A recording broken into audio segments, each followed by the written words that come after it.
I watched my mother pin my screaming daughter's arms while my sister hacked at Harper's waist-length hair with kitchen scissors. My father held her legs. At my niece's birthday party, in front of 20 guests, Harper's auburn curls fell like autumn leaves onto the patio stones. My mother hissed at me to stop making a scene when I tried to intervene. I didn't make a scene. I pulled out my phone, filmed every second, called the police, and waited. Sometimes the worst thing you can do to people who hurt your child is exactly what they ask for.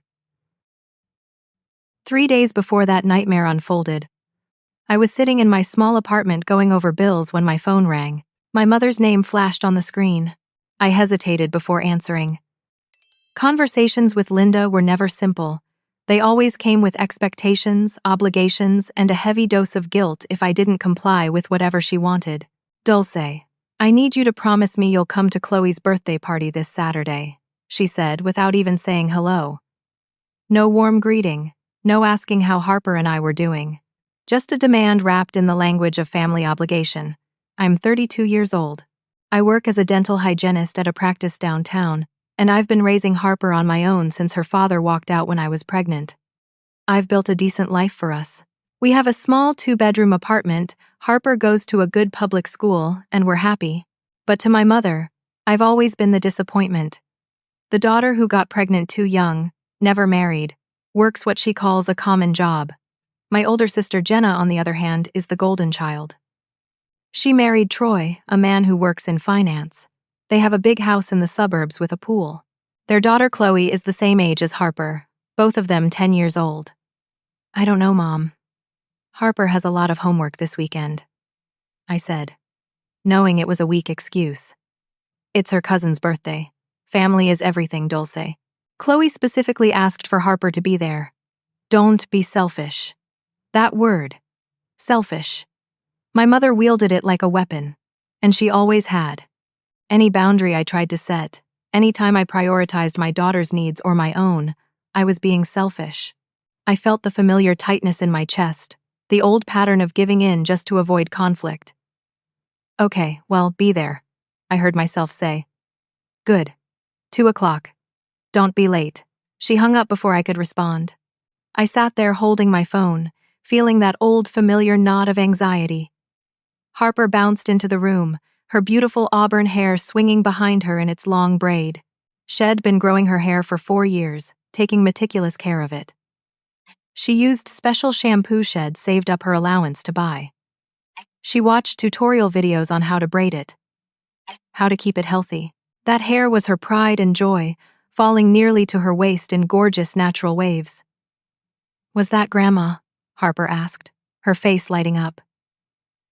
Despite everything, Harper still loved my parents. She was too young to see the patterns I'd spent years recognizing.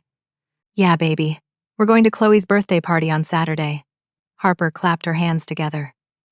Really? I haven't seen Chloe in forever. Can we get her a really good present? I smiled, my heart aching a little.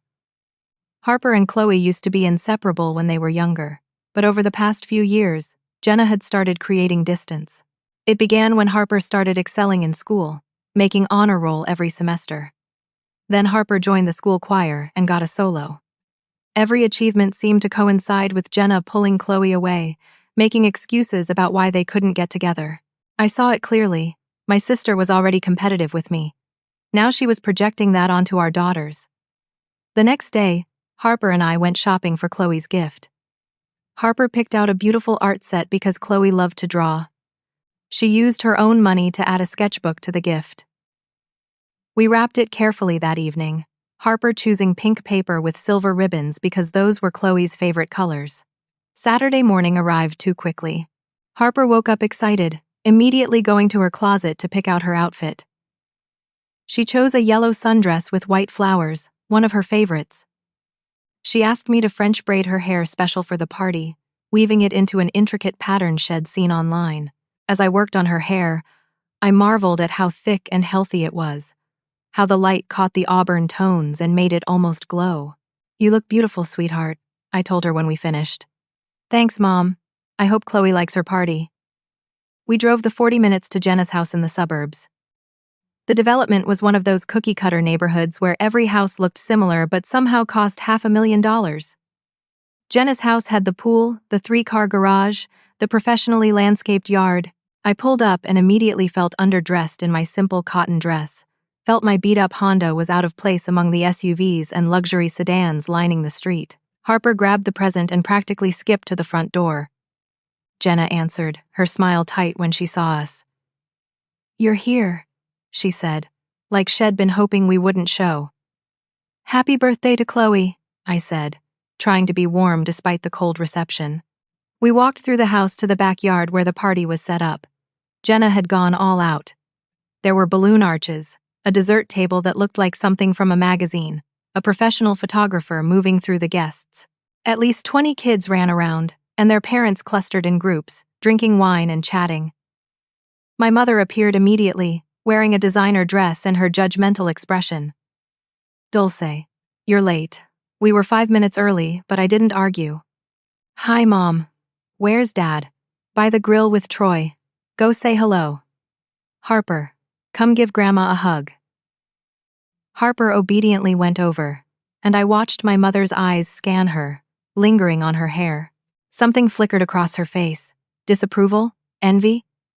I couldn't quite read it, but it made my stomach twist. I found my father by the grill, flipping burgers with Troy.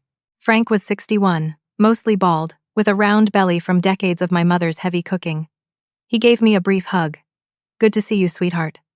Harper looks nice." "Thanks, Dad." I wandered back toward the party, feeling out of place. I didn't know any of these people. They were Jenna's friends, Jenna's world.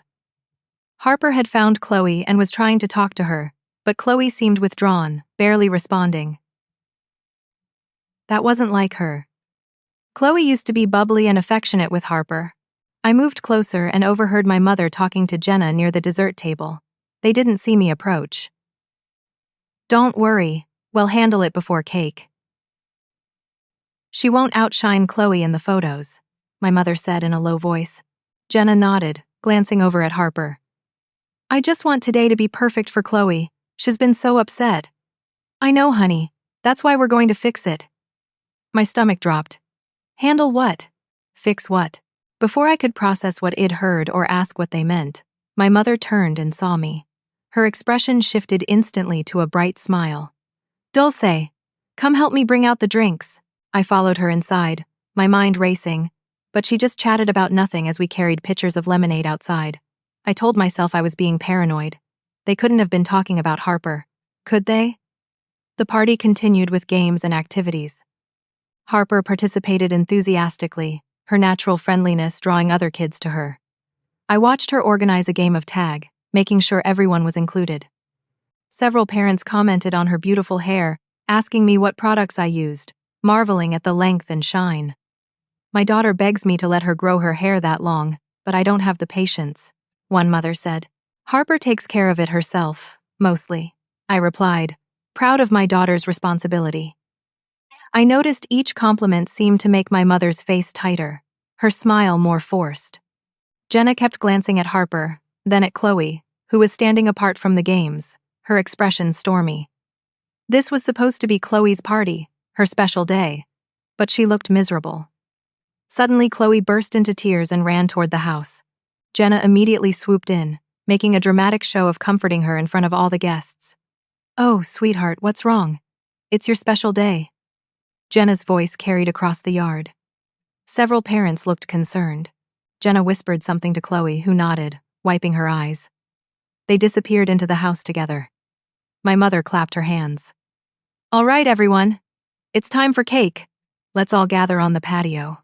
Parents and children began migrating toward the large stone patio where an elaborate 3-tiered birthday cake sat on a table. Harper stood near the cake table, smiling, waiting for her cousin to come back out for the candles and singing. She looked so innocent, so happy to be there, so completely unaware. My mother moved behind Harper. I was standing about 10 feet away, talking to another parent about school districts. I saw my mother's hand reach out and grab Harper's arms, pinning them behind her back. Harper's smile vanished. "Grandma, what are you doing?" Everything happened so fast. Jenna emerged from the house, not with Chloe, but holding a large pair of kitchen scissors, the kind you use to cut chicken. My father stepped in from the side and grabbed Harper's legs as she tried to kick free. No! Let me go! Grandma! Harper's voice rose to a scream. I lunged forward, my heart in my throat. What are you doing? Let her go. My mother turned her head toward me, her face twisted with determination and something darker. Don't you dare make a scene at your niece's party, Dulce. This is for Chloe's special day.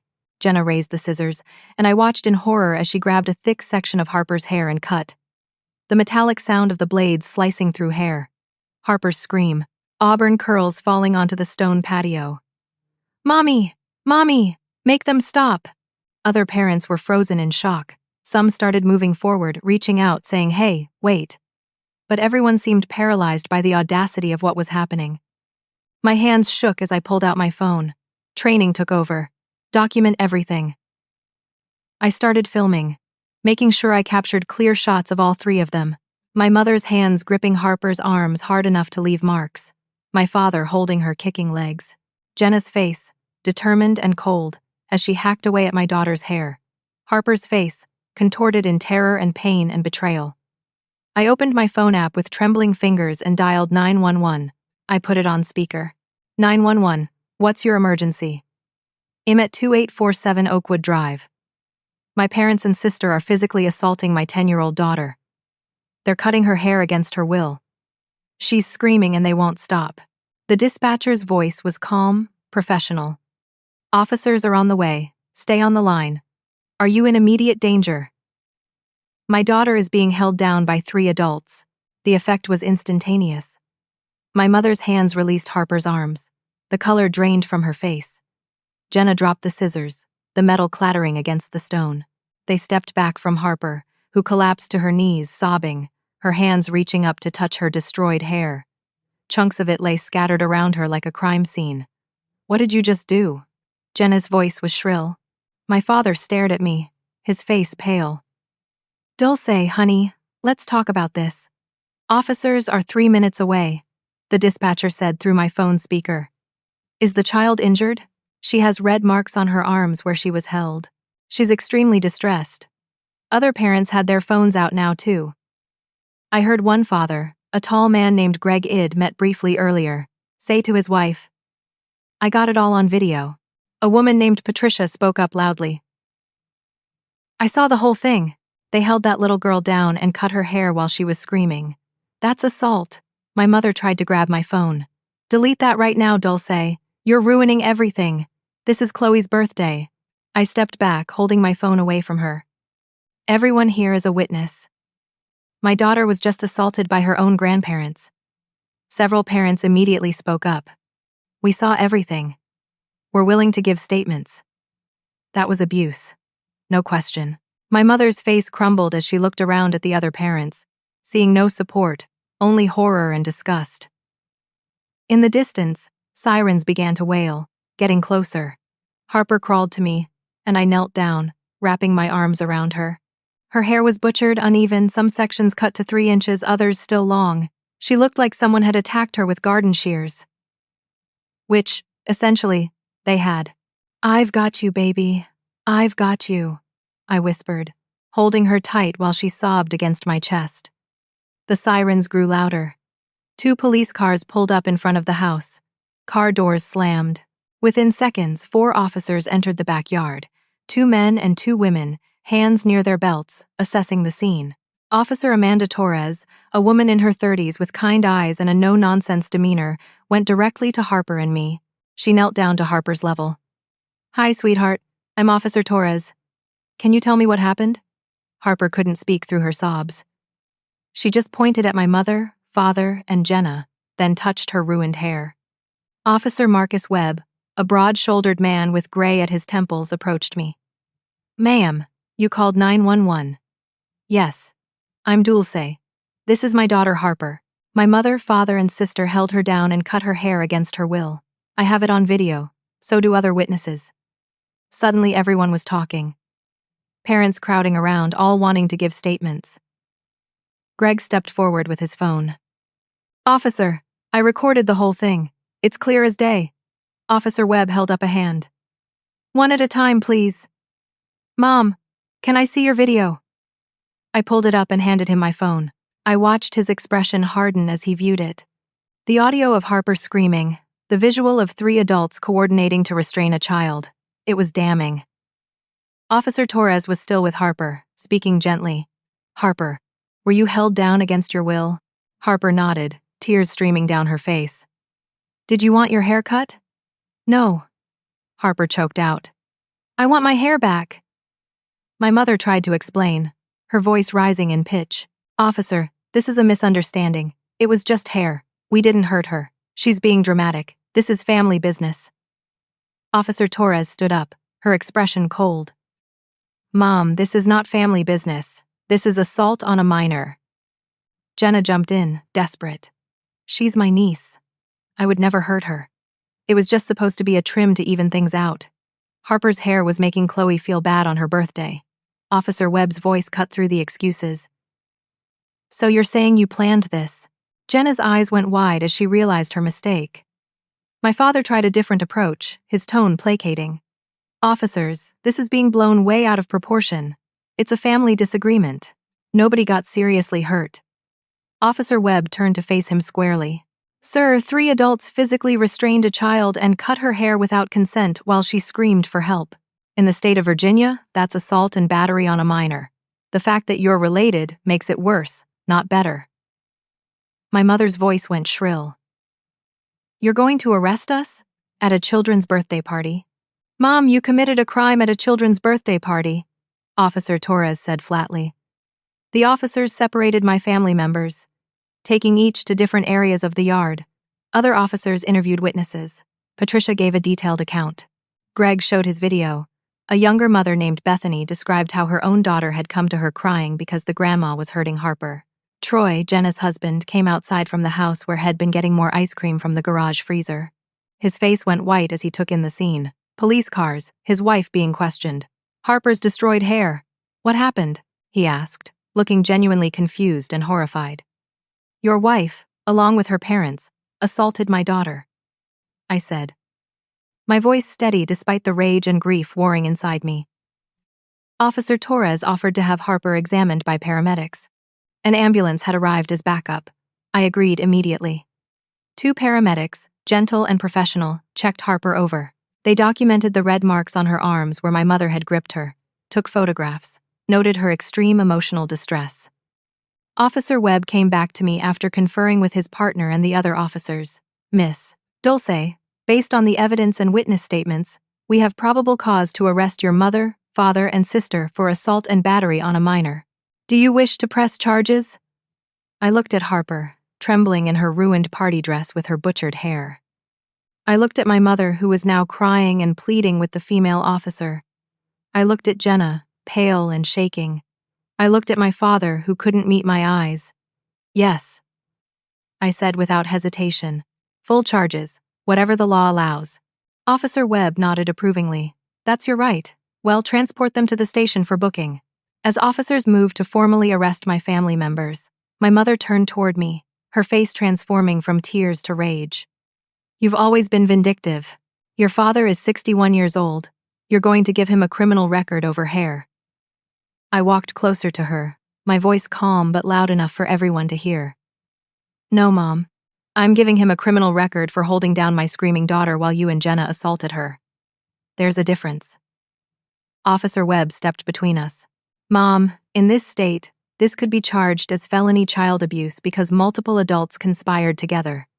You should probably stop talking. The color drained from my mother's face, going from red to ashen white in seconds.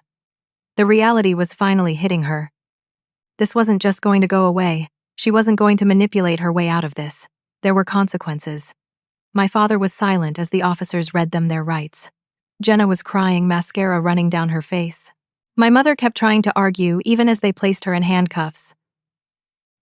Chloe had come outside and was watching everything, confused and crying. Troy gathered her up, his face stricken. He mouthed "I'm sorry" to me over her head. As my family was led to the police cars, reality set in for the other party guests too. Parents began gathering their children, making awkward excuses to leave. The birthday party was over. The cake sat untouched. Balloons swayed in the breeze. Presents sat stacked on a table. Officer Torres stayed with Harper and me, taking our formal statements. She was patient with Harper, letting her cry, getting the details when Harper could speak. She asked to take the scissors as evidence. She photographed the hair on the ground before it could be disturbed. "You did the right thing," Officer Torres said to me quietly. "A lot of parents don't stand up to family. They worry about keeping the peace. But this," she gestured to Harper, "this is what matters. Protecting your child." Troy approached hesitantly. "Dulce, I don't know what to say. I had no idea they were planning this. I swear." I believed him.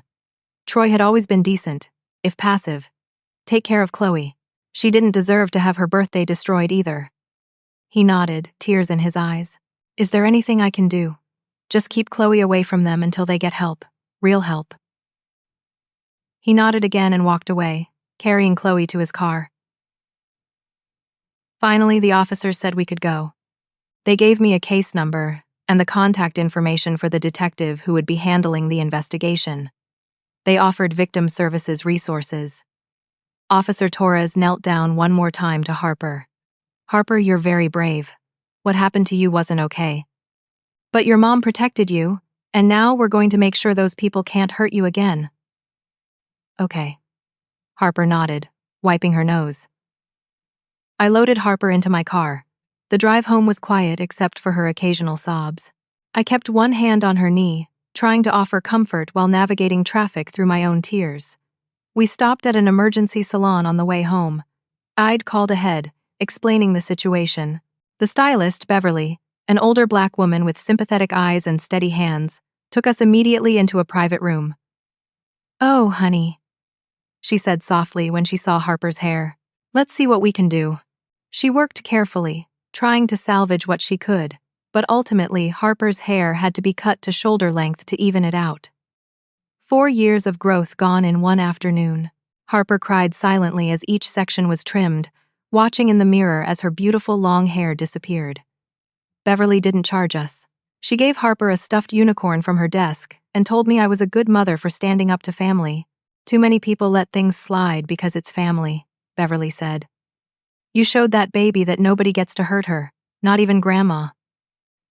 At home, Harper went straight to her room. She didn't want dinner. She changed into pajamas and climbed into bed even though it was only 6:30. I sat on the edge of her bed, stroking her shortened hair. "Baby, talk to me." Harper's voice was small, broken. "Why did they hate me, Mom? What did I do wrong?" My heart shattered. "Harper, look at me." I waited until her tear-filled eyes met mine. "You did nothing wrong. Nothing. This was about their jealousy, their need to control, their own insecurities. None of that has anything to do with you. But Grandma said I was making Chloe feel bad. That's manipulation, sweetheart. Chloe feeling insecure about her own hair isn't your problem to fix. And it definitely doesn't give anyone the right to cut yours. You understand?" She nodded slowly. "Your hair was beautiful. You are beautiful. But you know what makes you really beautiful?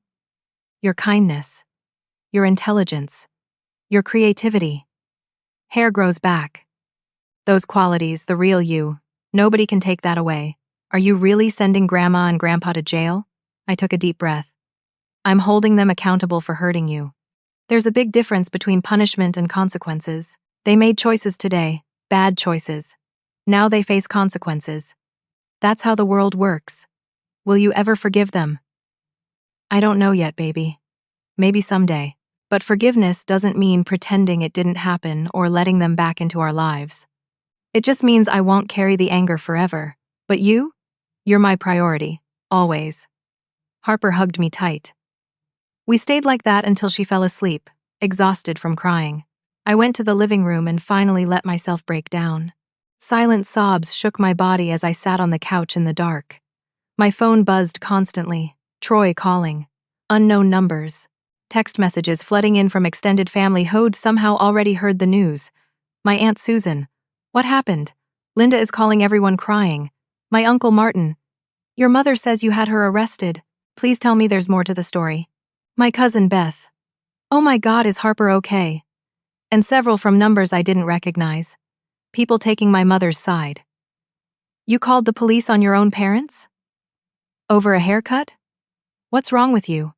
I turned my phone on silent and texted only Rachel, my best friend since college.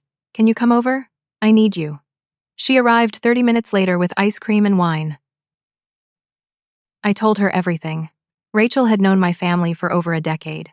She'd witnessed my mother's controlling behavior, Jenna's jealousy, my father's passive enabling. Nothing surprised her, but she was still horrified by what they'd done. I can't believe they actually did it, Rachel said, spooning ice cream directly from the container. I mean, I can believe it because Linda is capable of anything. But the audacity. It was planned, Rachel. I heard them talking about handling it before cake. They premeditated assaulting my daughter. What happens now? They were arrested. They'll be arraigned. I'll probably need to get a restraining order. There's going to be a legal process. Good. They should face real consequences. Rachel squeezed my hand. How are you doing? I don't even know. Part of me feels guilty. Like I just destroyed my family. Stop. They destroyed themselves the minute they decided hurting Harper was acceptable. You protected your daughter. That's what good mothers do. We talked until midnight. Rachel stayed over, sleeping on the couch in case Harper needed anything during the night.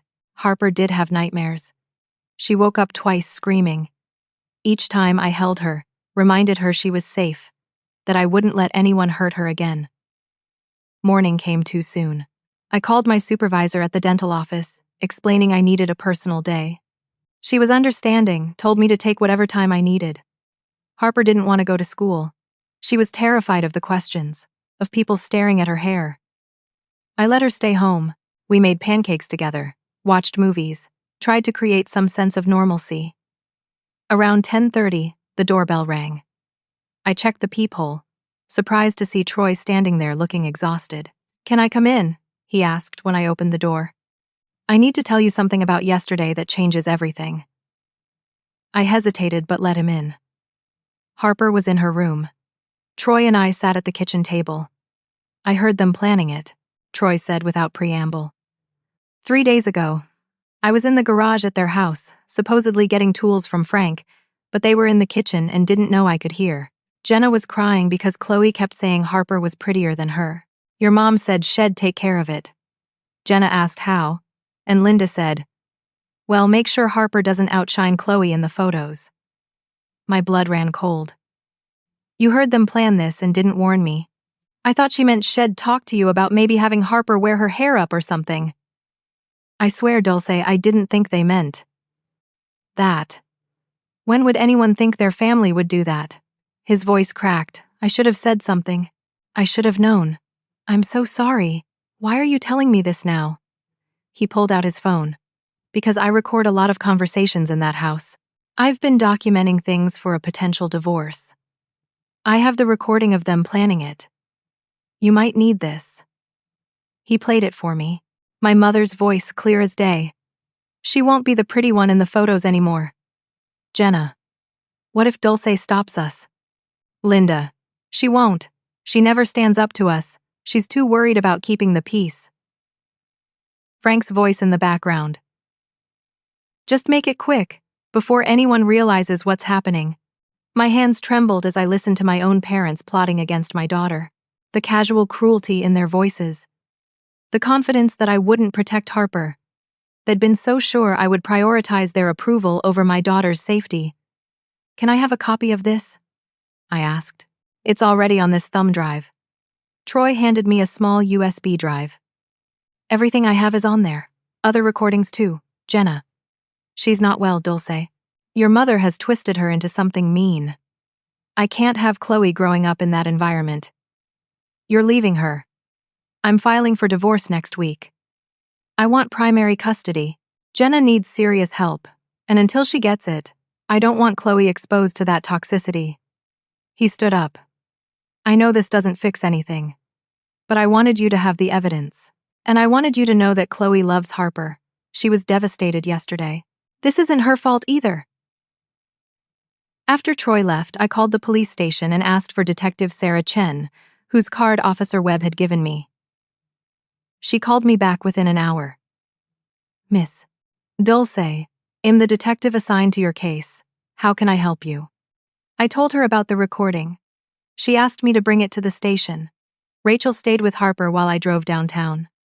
Detective Chen was a sharp-eyed woman in her 40s with short black hair and a firm handshake. She listened to the recording in her office, her expression growing darker with each second. This changes everything, she said when it finished. This elevates the charges to conspiracy to commit assault. It was premeditated, planned. That makes it much more serious. What does that mean legally? It means instead of a possible misdemeanor assault charge, we're looking at felony child abuse with conspiracy. Each of them could face up to 5 years in prison.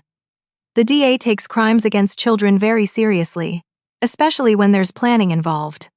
5 years. My parents could go to prison for 5 years. Part of me felt sick. Part of me felt they deserved it.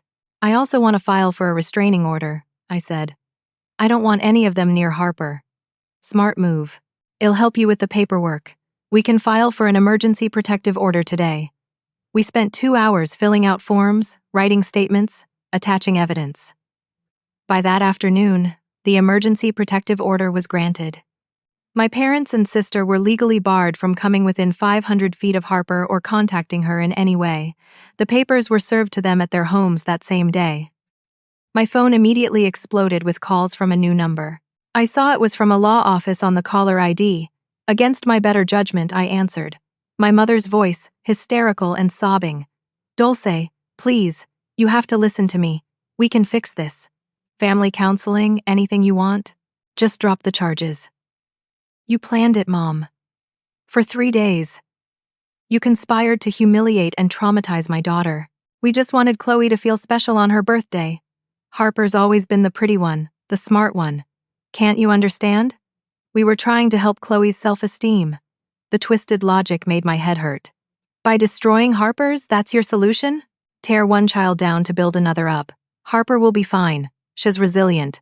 But your father, Dulce, this stress is affecting his heart. Has 61 years old. Do you want to be responsible for him having a heart attack? The manipulation was so obvious, so practiced. How many times in my life had my mother used guilt and fear to control me? If Dad is having health problems, he should see a doctor. I'm not dropping the charges. Her tone shifted from pleading to vicious in an instant. You always were spiteful. Just like your father said. When you were born, we thought maybe you'd be the daughter we wanted, but you turned out to be nothing but disappointment and trouble. I hung up without responding. My hands were shaking, but not from guilt anymore. From anger, from clarity. She'd just shown me exactly who she was, again, and I finally fully believed her. I blocked the number. That evening, Harper asked if she could stay home from school again tomorrow. I called the school, spoke with the guidance counselor, explained what happened. The counselor was compassionate and understanding. She recommended a child therapist who specialized in family trauma. I made an appointment for Harper for the following week. Rachel came back over with dinner from Harper's favorite Chinese restaurant. We sat together, the 3 of us, eating lo mein and talking about anything except what happened. For a few hours, we pretended everything was normal. But when Harper went to bed, she had nightmares again. The next morning, I called Dr. Amanda Price, the child psychologist the school counselor recommended. She had an opening that afternoon, usually a cancellation, and said she'd take Harper as an emergency case. Dr. Price's office was warm and welcoming, full of soft colors and comfortable furniture. She spent an hour with Harper while I waited outside. When they emerged, Harper looked drained but calmer. Harper is experiencing acute trauma symptoms, which is completely normal given what she experienced. Dr. Price told me in private, "We'll work together on processing the event and rebuilding her sense of safety. I'd like to see her twice a week for the next month, then we can reassess." Over the next 2 weeks, a routine emerged. Harper went to therapy. I went to work but came home immediately after, no longer scheduling the occasional evening shift. We cocooned ourselves in safety and routine. Meanwhile, the legal process ground forward. Detective Chen called with updates. We pulled security camera footage from 2 other birthday parties at your sister's house over the past year. Your mother and sister cut the ribbon off another child's dress at one party because they thought it was too fancy and would outshine Chloe. The parents didn't press charges. They thought it was an accident, but they're willing to come forward now. A pattern. This wasn't one moment of poor judgment. It was a pattern of behavior, of my mother and sister tearing down other children to prop up Chloe. How many other kids did they hurt? I asked, my voice hollow. We're still investigating. But this establishes a pattern of behavior. The DA is taking it very seriously. The preliminary hearing was scheduled. Troy sent me more recordings from his collection, each one more damning than the last. Jenna talking about how Harper's achievements made her feel like a failure as a mother. My mother coaching Jenna on how to undermine me to family members. Frank going along with everything, never once standing up to his wife. I listened to hours of recordings. Each one broke something inside me. These were the people who were supposed to love me, love Harper. Instead, they'd spent years resenting us, punishing us for existing. The community response was mixed. The story had leaked to local news, probably through one of the party guests. Some people were supportive, showing up at our apartment with meals and kind words. Others thought I was overreacting, tearing my family apart over vanity. I gave one interview to a local news reporter, a young woman named Stephanie who promised to be fair. I brought Harper's therapy notes with permission from Dr. Price, showing the documented trauma. I explained the premeditation, the pattern of behavior, the conspiracy. The interview aired on the evening news. The response was immediate and overwhelming. Social media lit up. The comment sections were intense, but the majority of people understood. This wasn't about hair, it was about adults ganging up on a defenseless child. My mother tried to do a counter-interview, but it backfired spectacularly. She came across as narcissistic and unhinged, unable to take any responsibility. When the reporter pressed her about holding Harper down while she screamed, my mother said, "I was trying to help." Chloe was so upset. Sometimes you have to make tough choices for the greater good. The video went viral on social media. The comments were brutal. People saw through her manipulation immediately. Jenna stayed silent on her lawyer's advice. My father issued a written statement through his attorney. I deeply regret my actions. I was following my wife's lead, which I realize now is no excuse. I should have protected my granddaughter. I failed her, and I failed my daughter. I take full responsibility for my part in this. It was the first time in my life I'd ever heard my father take responsibility for anything. The statement threw my mother under the bus, and her fury was apparently legendary. According to Uncle Martin, who called me with updates, she ranted for hours about Frank's betrayal. Uncle Martin visited me one evening, his face heavy with regret. He was my father's younger brother, a gentleman who'd always been kind to me. "Your grandmother would be ashamed of Linda," he said, sitting at my kitchen table. "I'm sorry we didn't see it sooner. I'm sorry none of us protected you better." He told me stories I'd never heard. How my mother had always been controlling, even when she and my father were dating. How Shed slowly isolated him from friends and family who didn't fall in line. How Shed pitted Jenna and me against each other from childhood, praising Jenna excessively and criticizing me constantly. "She made you compete for scraps of approval," Uncle Martin said. "That's abuse too, Dulce, just a different kind." He gave me a check for $2,000. "For Harper's therapy, or whatever you need." I cried. He was the first family member who asked how Harper was doing before asking about the case or the charges. Harper's 10th birthday was coming up, just 1 month after the incident, though it felt like a lifetime. I asked her what she wanted to do. "Just a small party," she said quietly. "My real friends from school. Nobody from the family except maybe Uncle Martin if he wants to come. No big family party. I don't want to see them, Mom. Any of them." "Is that wrong?" I hugged her tight. "No, baby. That's called boundaries. That's called protecting yourself. I'm proud of you." We planned a small party at a trampoline park. 10 kids from her class, the ones who'd been kind to her, who hadn't made her feel bad about her hair. Rachel would come. Uncle Martin would come. That was our family now. Small but safe. 3 days before the trial was set to begin, I received a certified letter.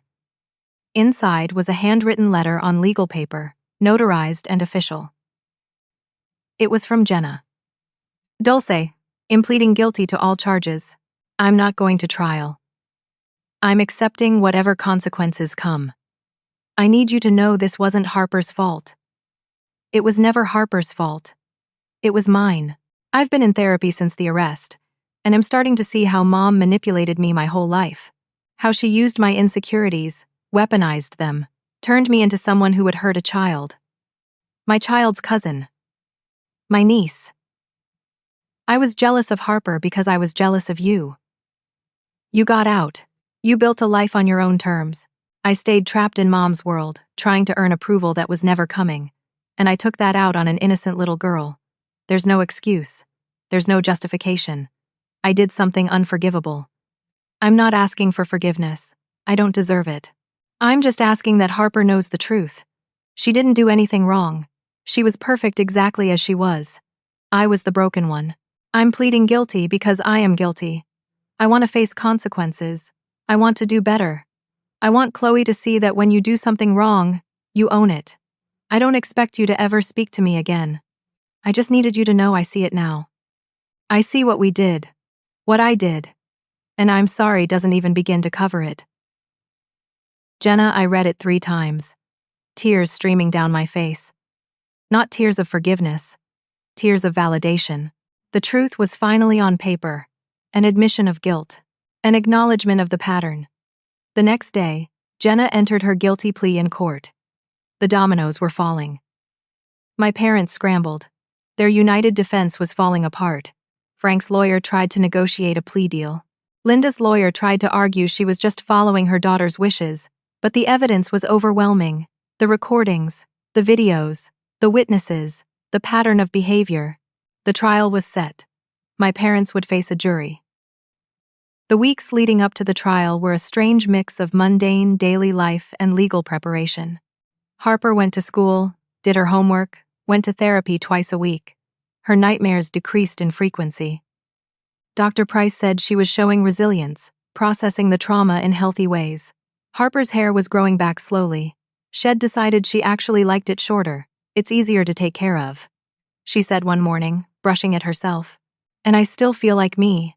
That sentence made my heart swell. She was reclaiming herself. The school was supportive. Her teacher, Mrs.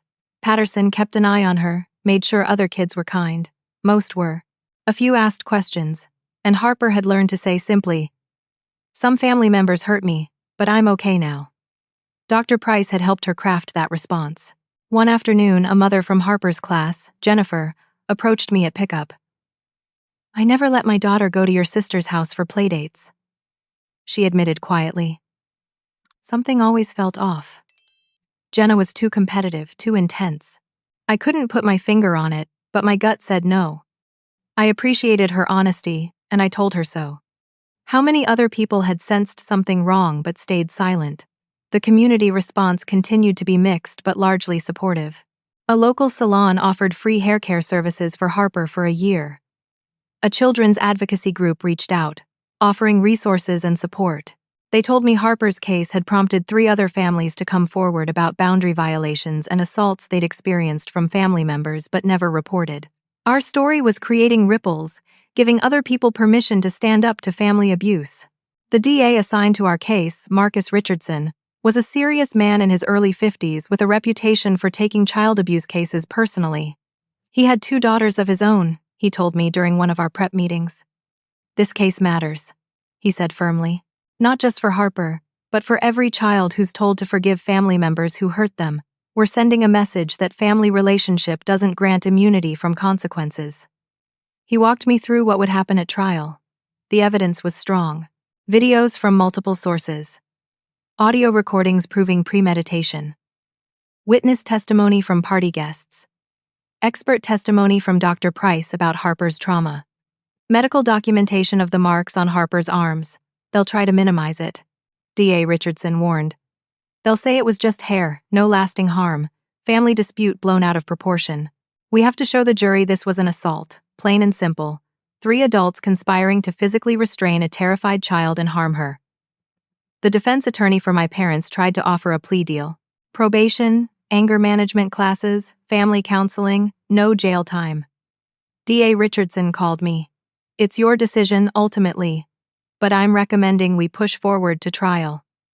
I thought about Harper. I thought about the other children they'd hurt. I thought about the recordings where they planned it, so casual and confident they'd get away with it. No deal, I said. They need to face real consequences. Good. That's what I was hoping you'd say. The defense tried a different tactic. They leaked a story to a sympathetic media outlet, painting me as an overzealous mother, destroying my family over a haircut, using legal system as a weapon. The article was titled, "When Family Discipline Goes to Court, One Daughter's Crusade Against Her Aging Parents." I was furious when I read it. It made my parents sound like innocent victims of my vindictiveness. Rachel talked me down. Anyone who reads past the headline will see through it. And honestly, let them show their true colors. The jury will see the evidence. She was right. The article actually backfired. The comment section filled with people defending me, pointing out the manipulation in the framing. Other news outlets picked it up and did their own investigations, interviewing party guests, getting the full story. One investigative reporter found 2 more families with similar stories about my mother and sister. One incident at a school play where my mother had told another child her singing was too loud and was drowning out Chloe. Another at a soccer game where Jenna had accidentally spilled juice on another girl's uniform because the girl had scored more goals than Chloe. The pattern was undeniable. My mother tried to do another interview to defend herself, but her lawyer apparently had a breakdown trying to stop her. She came across as delusional and narcissistic, unable to see her own fault in anything. When pressed about the recording where she said she won't outshine Chloe, my mother said, "I was just trying to be a good grandmother to both girls." Is that a crime? The interviewer, clearly incredulous, said, "You do understand that physically restraining a child is a crime, yes?" It wasn't like that, my mother insisted. The video makes it look worse than it was. The video was shown. Harper's screams. 3 adults holding a terrified child. Hair falling. It was exactly as bad as it looked.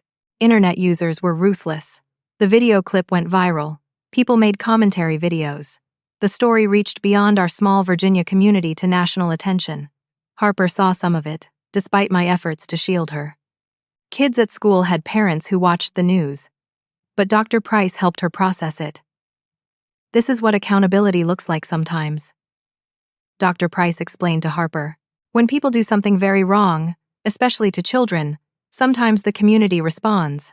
That's not your fault, and it's not bad. It means people care about protecting kids. Troy's divorce from Jenna proceeded. He filed for primary custody of Chloe, citing Jenna's participation in the assault and her need for significant mental health treatment before she could safely parent. Jenna didn't contest it. She was apparently in intensive therapy, coming to terms with years of manipulation and abuse from my mother. Troy reached out occasionally with updates. "Jenna is genuinely trying to get better," he said during one call. "She's horrified by what she did. She asks about Harper sometimes, but I tell her Harper needs space. Maybe someday, years from now, if Jenna does the real work and Harper wants it, there could be some kind of reconciliation. But not now. Probably not ever," I said honestly. "That's Harper's choice to make when she's older." "I understand. Chloe asks about Harper too. She misses her cousin. Harper misses her too," I admitted. "But right now we need distance from anything connected to what happened." "I get it. I'm so sorry, Dulce." Frank tried to reach out through Uncle Martin. He wanted me to know he was genuinely remorseful, that he understood had failed Harper and me, that he was filing for divorce from my mother, something he should have done decades ago. Uncle Martin relayed the message. He knows he doesn't deserve forgiveness. He just wanted you to know he sees it now. Finally. I didn't respond. I wasn't ready. Maybe I never would be. Harper's small birthday party at the trampoline park was joyful. 10 kids bouncing and laughing, eating pizza, being silly and carefree. Harper wore a purple shirt and had her shoulder-length hair in 2 small braids. She looked beautiful and happy. Uncle Martin came, bringing a thoughtful gift, a journal with a beautiful cover and a note that said, "For your thoughts, your dreams, and your story. You get to write it." Harper hugged him, and I saw tears in his eyes. Rachel was there, of course, taking photos and making sure every kid felt included. She'd become like an aunt to Harper, part of our chosen family. Watching Harper blow out her candles, surrounded by people who genuinely cared about her, I felt something shift. We were going to be okay. We were building something new from the ashes of what had burned down. 3 days before the trial, I received another letter. This one from my father, not filtered through lawyers. Dulce, I won't be at the trial. I've decided to plead guilty to all charges. My lawyer says I'm making a mistake, but it's the right thing to do. I held my granddaughter down while she screamed for help. There's no defense for that. No excuse. I was a coward then, and I've been a coward for 30 years of marriage. Letting your mother control everything, hurt people, manipulate situations. I'm done being a coward. I'm pleading guilty because I am guilty. I hurt Harper. I failed you. I failed myself. I'm divorcing your mother. I've already filed the papers. I'm moving in with Martin after my sentencing. He'll probably go to prison and I deserve it. I don't expect you to forgive me or let me back into your lives. I just wanted you to know I am taking responsibility. Finally, I'm sorry. I know it's not enough. But I am sorry. Dad, I read it twice. Then I filed it away. Another admission of guilt. Another person finally seeing the truth. My parents' united front had completely crumbled. Now it was just my mother, alone with her lawyer, preparing to face a jury. The trial was set to begin on Monday. The courthouse was packed on the first day of trial. I'd taken the week off work. Harper stayed with Rachel, who'd also taken time off to help. Doctor? Price agreed Harper didn't need to be there, that the videos and medical documentation were sufficient. I sat in the front row, Uncle Martin beside me. Troy had offered to come, but I told him to stay with Chloe. She didn't need to be part of this. The jury was selected. 7 women, 5 men. The judge was the Honorable Patricia Williams, a black woman in her 60s known for being firm but fair. D.A. Richardson's opening statement was clear and damning. He walked the jury through the evidence they'd see. Video from multiple sources showing 3 adults coordinating to restrain a screaming child. Audio recordings proving the assault was planned days in advance. Witness testimony from shocked party guests. Medical evidence of Harper's injuries and trauma. This wasn't a moment of poor judgment, Richardson said, his voice carrying through the courtroom. This was a calculated attack on a vulnerable child by 3 adults who believed family relationship gave them the right to assault her. My mother's defense attorney, a tired-looking man named Paul Simmons, tried to paint a picture of family discipline gone awry, a misunderstanding, cultural differences in parenting approaches. The jury looked skeptical. The prosecution called witnesses methodically. Greg, the father who'd filmed the assault, testified first. His video was played for the jury. Several jurors looked visibly upset watching it. One woman covered her mouth. Harper's screams filled the courtroom. The visual of my mother's hands gripping her arms, my father holding her legs, Jenna cutting away. Under cross-examination, Simmons tried to minimize it. Did you actually see any injuries on the child? I saw a terrified little girl being held down by 3 adults. Greg responded firmly. That's the injury. The fear. The betrayal. Patricia, the mother who'd given her detailed account to police, testified next. She described the party, the sudden attack, the shock of the other parents. Did anyone try to stop it? The prosecutor asked. We were frozen, Patricia admitted. It happened so fast, and it was so shocking. By the time we processed what we were seeing, Dulce had already called 911. Officer Torres testified about responding to the scene, about Harper's condition, about the witness statements. She was professional and clear. The paramedics who'd examined Harper testified about the marks on her arms, her level of distress, signs of acute trauma. Dr. Price, Harper's therapist, testified as an expert witness. She explained Harper's trauma symptoms, nightmares, fear of family members, ongoing therapy needs. In your professional opinion, was this experience traumatic for Harper? D.A. Richardson asked. Absolutely. Harper experienced a violent assault by trusted family members. That's one of the most damaging forms of trauma for a child. It shatters their fundamental sense of safety and trust. The defense tried to argue Harper was fine now, resilient, not permanently damaged. Dr. Price shut that down. Resilience doesn't mean the trauma didn't occur. Harper is healing because she has excellent support and intervention. But the fact that she's coping well doesn't minimize what was done to her. Then it was time for me to testify. I was nervous, but DA Richardson had prepared me well. He walked me through the day of the party, what Id witnessed, the decision to call police. "Why did you decide to press charges against your own family?" he asked. I looked at the jury.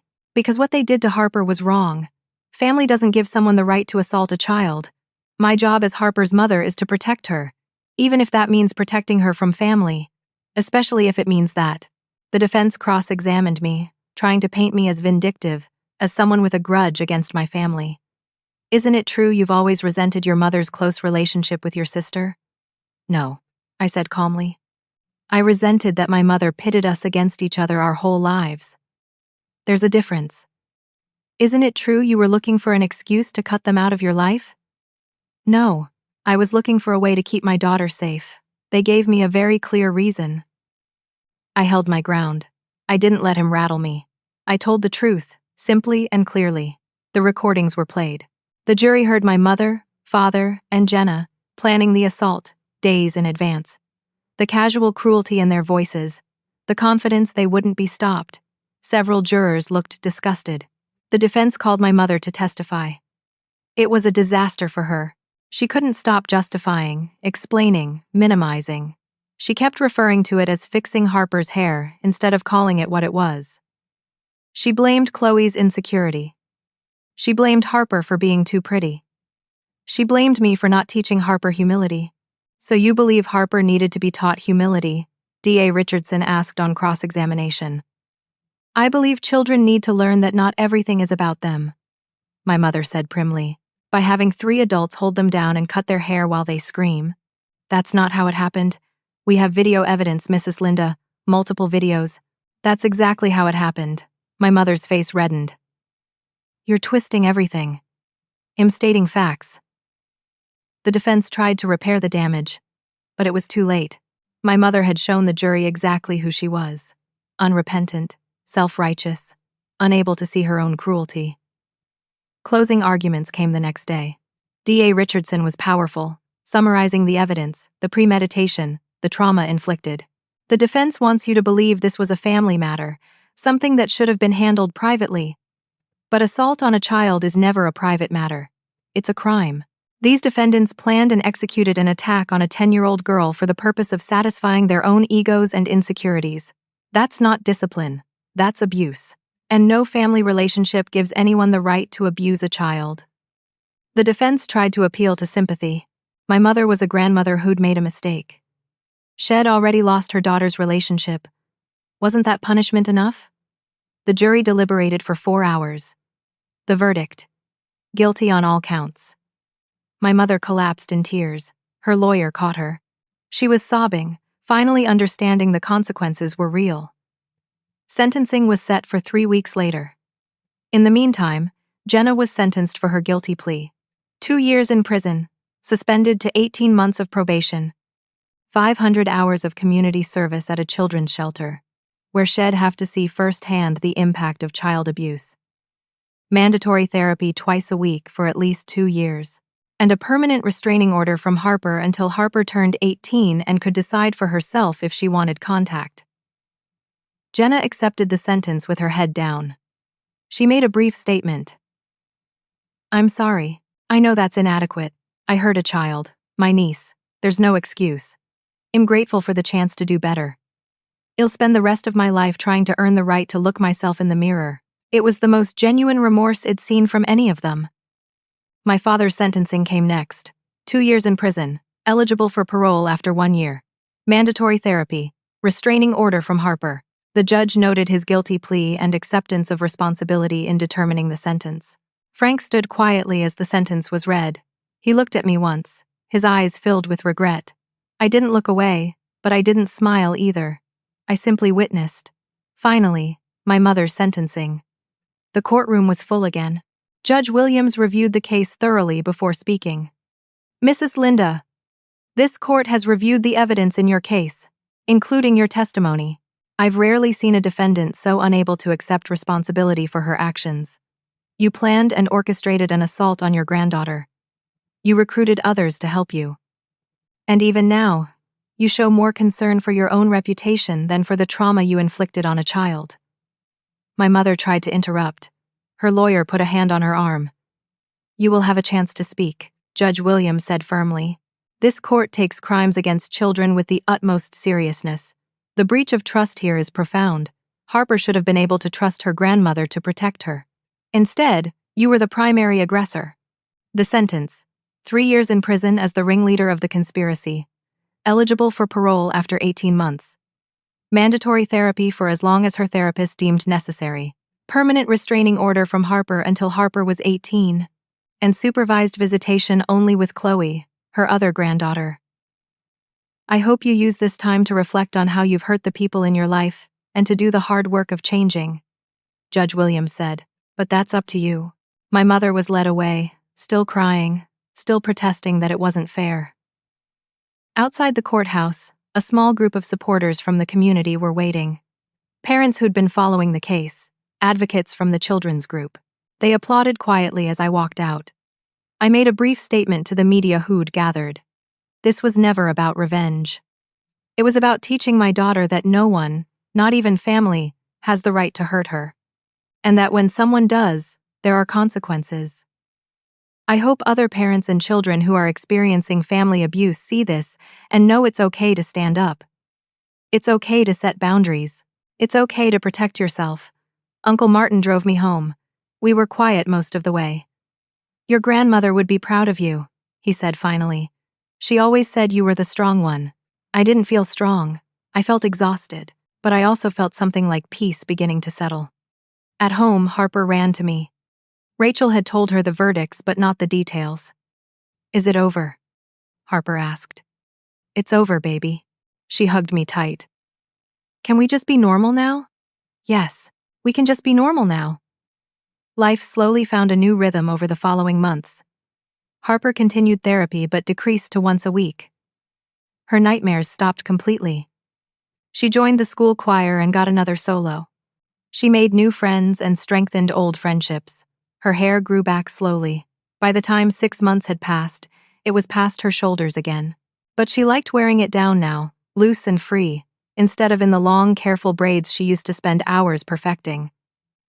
I think I was trying too hard to be perfect before, she told me one day. Like if I was perfect enough, they'd love me. Oh, baby. But I know now that wasn't about me.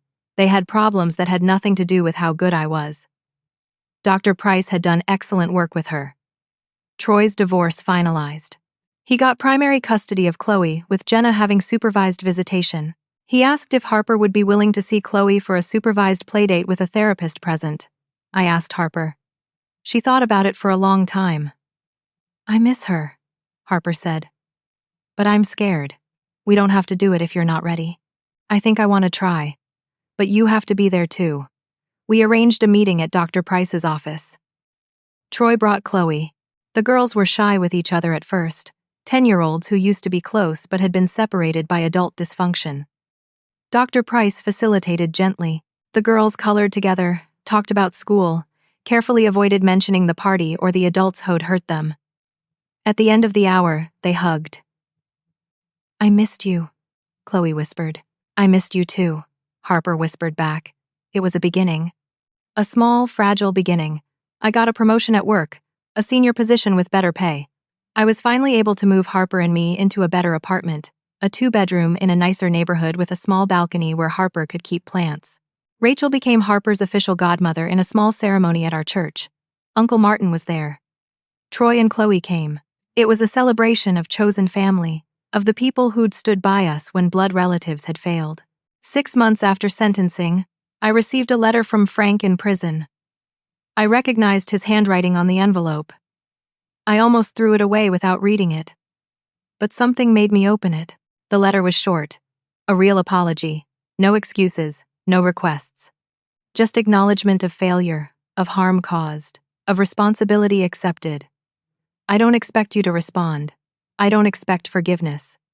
I just needed you to know I finally see what I was part of. What I allowed. What I did. And I'm sorry. I'm working on myself here, doing therapy, trying to understand how I became a man who could hurt his granddaughter. I hope Harper is thriving. I hope you both are. You deserve all good things. Love, Dad. I read it twice. Then I put it in a folder. Not ready to respond, but not ready to throw it away either. Maybe someday, maybe never. That was okay either way. My mother tried to send letters through her lawyer. I returned them unopened. I wasn't ready for her attempts at manipulation disguised as remorse. Maybe I never would be. Harper asked me one evening while we were making dinner together, "Do you think you'll ever forgive Grandma?" I thought carefully about my answer. Forgiveness is complicated, baby. It doesn't mean pretending something didn't happen or letting someone back into your life. Maybe someday I'll forgive her in my heart, meaning I won't carry anger about it anymore. But that doesn't mean she gets access to you or me again. Forgiveness and trust are two different things. That makes sense. What about you? Do you think about forgiving them? Harper stirred the pasta sauce thoughtfully. Dr. Price says I don't have to decide that now. She says some things you forgive, and some things you just accept happened and move forward. I think I'm doing the second thing. That's very wise. I just want to be happy, Mom. I don't want to spend my life thinking about them. Then we won't.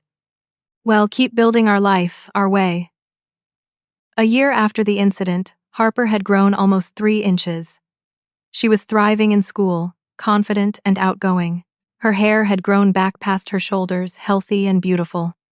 But she wore it differently now, sometimes in messy buns, sometimes loose, sometimes in simple ponytails. Shed stopped trying to be perfect.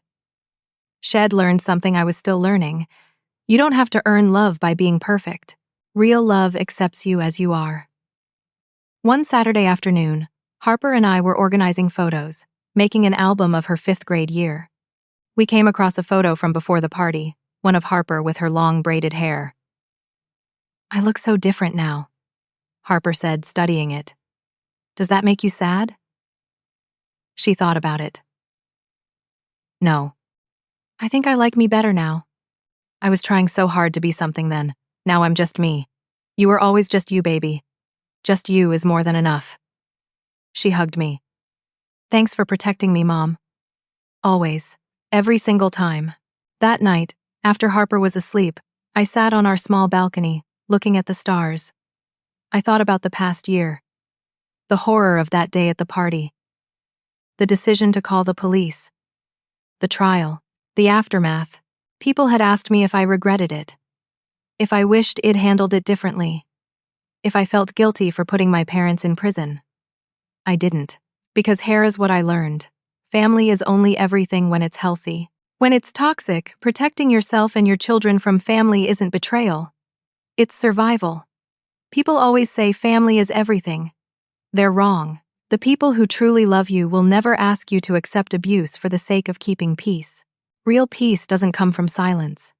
It comes from boundaries, from consequences, from teaching our children that their bodies, their dignity, and their worth are non-negotiable. That day at the party, my family tried to cut Harper down to make someone else feel bigger. Instead, they cut themselves out of our lives, and were better for it. Harper's hair grew back, but more importantly, her confidence did too. She knows now that when someone hurts you, even if they're family, it's okay to say no. It's okay to fight back. It's okay to walk away. That's the lesson I want her to carry forever. You teach people how to treat you. And sometimes, the most loving thing you can do is refuse to be treated badly. That's not cruelty. That's self-respect. And it's the greatest gift I can give my daughter. I went inside and checked on Harper one more time. She was sleeping peacefully, no nightmares, a small smile on her face. Her shortened hair spread across her pillow, catching the moonlight from her window. She was healing. We both were. And that was everything. Now, I want to ask you something. Have you ever had to choose between keeping family peace and protecting someone you love? How did you handle it? What would you do in my situation? Share your thoughts in the comments. I'd love to hear your stories and perspectives. If this story touched your heart or made you think differently about family boundaries, please hit that like button. Subscribe to hear more stories about real people facing difficult choices. And share this with someone who might need to hear that it's okay to set boundaries, even with family. Thank you for listening to my story. Thank you for understanding that sometimes the hardest choices are the right ones. I hope wherever you are, whatever family situation you're navigating, you find the strength to protect yourself and the people you love. You deserve to be treated with respect and dignity, always. Take care of yourselves and each other.